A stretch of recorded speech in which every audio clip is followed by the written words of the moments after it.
For 10 years, I believed our marriage was a fortress. Sarah and I had built a life together, filled with laughter, shared dreams, and an unshakable trust. At least that's what I thought. Our reality wasn't just shaken, it was shattered by something I never saw coming, an emotional affair. It all started subtly. Sarah became more distant, her phone, a constant companion, glued to her hand like a lifeline. When I'd ask who she was texting so much, she'd just wave it off, saying, "Oh, just an old friend from college, Mark." I didn't think much of it. We all had friends, right? Trust was the foundation of our relationship, and I had no reason to doubt her. But the distance grew into a canyon. Our late-night talks were replaced by the glow of her screen. Her laughter, once reserved for me, now seemed to be directed at someone else through her phone. I started to feel like a ghost in my own home, an outsider looking in on a life that was no longer mine. The warmth we shared had turned cold, and a knot of anxiety began to twist in my stomach. One evening, my curiosity got the better of me. It was a feeling I hated, a violation of the trust I held so dear, but the loneliness was eating me alive. Sarah had left her phone on the coffee table while she went to take a shower. My heart pounded as I picked it up. I told myself I was just being paranoid, that I'd find nothing and feel foolish. But I wasn't paranoid. The messages were all there, a long, scrolling history of her connection with Mark. It wasn't just friendly chatter. It was intimate, shared inside jokes, secrets, and late-night confessions. He was the one she turned to after a bad day, the one she shared her excitements with. He knew things about her week that I didn't. The words, "I miss you," and "you understand me," like no one else, jumped out from the screen. Each one a dagger to my heart.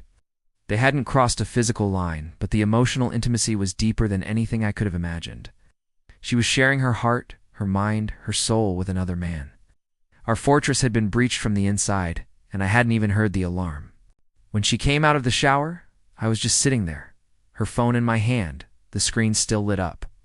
The look on her face was a mixture of shock and guilt. The silence was deafening. There were no excuses, no denials. She just broke down, and the truth came pouring out. She confessed that she felt lonely, that our connection had faded over the years, and Mark filled a void she didn't know how to talk to me about. An emotional affair, she called it. To me, it felt like the ultimate betrayal. The physical act might have been absent, but the emotional one had already ripped our marriage apart. We are now in counseling, trying to navigate this new, broken reality.